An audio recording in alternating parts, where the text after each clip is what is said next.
کچھ لوگ اللہ کے اپنے گھر کے ہوتے ہیں جو سب سے پہلے آتے ہیں سب سے آخر میں جاتے ہیں. کچھ اللہ کے اپنے گھر کے بھی لوگ ہوتے ہیں جو سب سے پہلے آتے ہیں اور سب سے آخر میں جاتے ہیں. یہ گھر کے لوگ ہیں. حضرت عثمان ابن مظعون فرمانے لگے رضی اللہ تعالیٰ عنہ، یا رسول اللہ مجھے اجازت دیجیے، میں دنیا سے بے تعلق رہنا چاہتا ہوں اور دنیا کی لذتوں سے کنارہ کشی اختیار کرنا چاہتا ہوں تاکہ میری روحانیت بڑھ جائے اور آخرت میں میرا مقام بڑھیا ہو. مجھے رہبانیت کی اجازت دیجیے. رسول اللہ صلی اللہ علیہ وسلم نے فرمایا میری امت کی رہبانیت یہ ہے جو پہلی قوموں کو رہبانیت سے، دنیا کی کنارہ کشی سے، دنیا کی لذتوں سے روحانیت ملتی تھی، آخرت میں بلند درجہ ملتا تھا.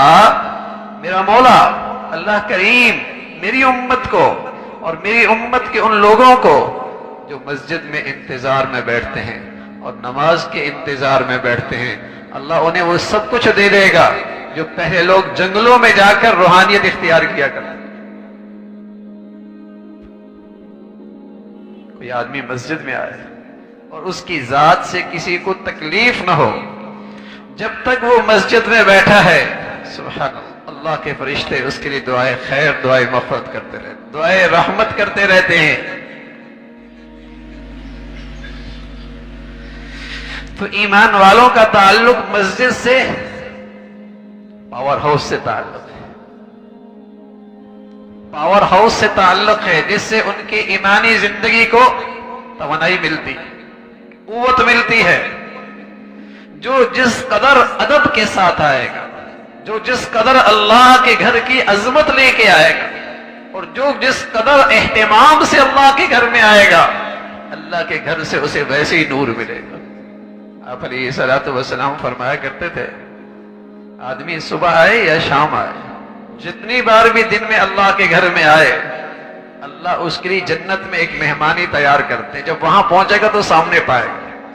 اللہ کی مہمانی تو اللہ کی شان کی ہے نا، دنیا میں اس کا کیا تصور ہو سکتا ہے.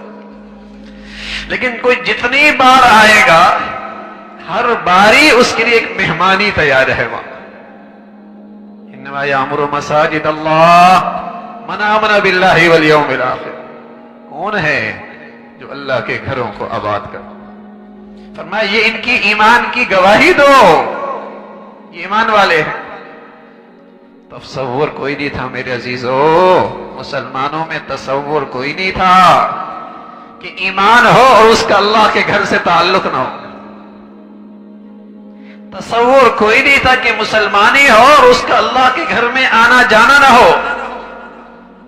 شرافت، عزت، کرامت، خوش نصیبی، سعادت مندی کی نشانی یہ تھی کہ یہ اللہ کے گھر میں کثرت سے آئے، آگے رہے. اس امت کے سب سے بڑے انسان، بلکہ اس کائنات کے سب سے بڑے آدمی محمد رسول اللہ. لیکن بتائیے اللہ کے گھر میں کہاں نظر آتے؟ اللہ کے گھر میں ساری زندگی کہاں نظر آئے؟ اور اس امت کے بڑے لوگ ابو بکر، ان کے پاس اقتدار بھی ہے، ان کے پاس خلافت بھی ہے، ان کے پاس قومی ذمہ داریاں بھی ہیں، ان کے پاس نہ جانے کس قدر مشغولیت اور مصروفیت بھی ہے. ابو بکر ہیں، عمر ہے، عثمان ہیں، علی ہیں رضوان اللہ علیہم اجمعین، لیکن اللہ کے گھر میں ہمیشہ پہلی صف میں نظر آئے. شرافت کا معیار یہی تھا، اچھے انسان کا پیمانہ یہ تھا، عزت دار آدمی کی علامت یہ ہوتی تھی. اللہ کے گھر میں کہاں ہے کوئی بھی اس امت کا بڑا آدمی جسے اللہ کے ہاں قبولیت ملی؟ کہیں ایسا نہیں کہ وہ اللہ کے گھر میں اس کے لیے دروازے بند، وہ اللہ کے در سے محروم ہو، ایسا کبھی نہیں ہوا. رسول اللہ صلی اللہ علیہ وسلم تو بڑے ناراض ہوا کرتے تھے کوئی آدمی نماز پڑھے اور مرد ہو، عورت نہیں، عورت کی گھر کی نماز افضل ہے. مرد ہو گھر میں نماز پڑھے. اللہ کے نبی نے سخت ناراضگی کا اظہار کیا،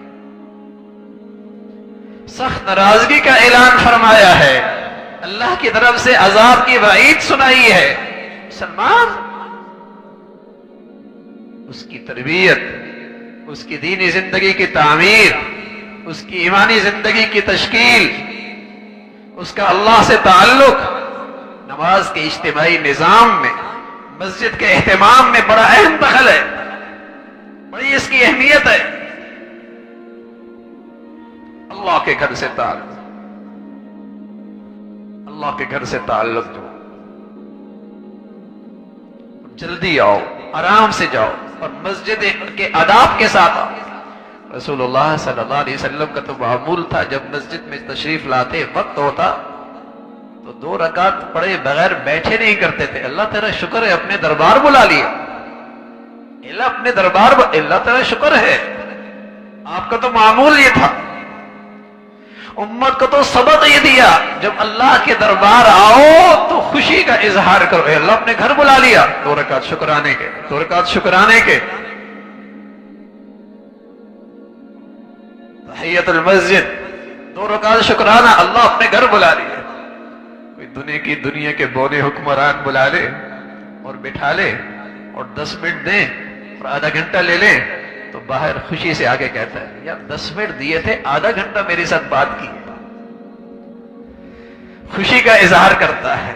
سبحان اللہ، ایمان والے کے لیے تو سب سے بڑی بات ہے اللہ نے اپنے دربے میں بلایا اور بٹھائے رکھا، سب چلے گئے اور آخر میں میں رخصت ہوا، سب سے پہلے گیا، سب سے آخر میں رخصت ہوا۔ در سے تعلق ہے، مولا سے تعلق ہے۔ وَقَلْبُهُ مُعَلَّقٌ بِالْمَسْجِدِ، مچھلی پانی میں ہوتی ہے، سکون میں رہتی ہے، باہر جاتی ہے تڑپتی ہے۔ ایمان والا اللہ کے گھر میں ہوتا ہے، سکون میں ہوتا ہے، باہر جاتا ہے تڑپتا ہے، کیسے اللہ کے گھر جاؤ۔ پرندہ پنجرے میں ہوتا ہے، تنگ ہوتا ہے، باہر ہوتا ہے، آزاد ہوتا ہے۔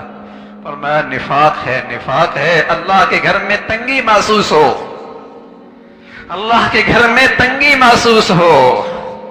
اللہ ہم سب کی حفاظت فرمائے، اللہ تعالی ہمیں ایمان کی حقیقت، ایمان کی زندگی نصیب فرمائے۔ تو میرے عزیزو، اپنے بچوں کو، اپنے جوانوں کو، اپنی زندگی کو مسجد سے جوڑو۔ جو کچھ سنا گیا اللہ اس پر عمل کرنے والا اور آگے لوگوں تک پہنچانے والا بنائے۔ مزید اصلاحی بیانات کے لیے ہمارا یوٹیوب چینل ایمان و یقین کو سبسکرائب کریں۔ جزاک اللہ۔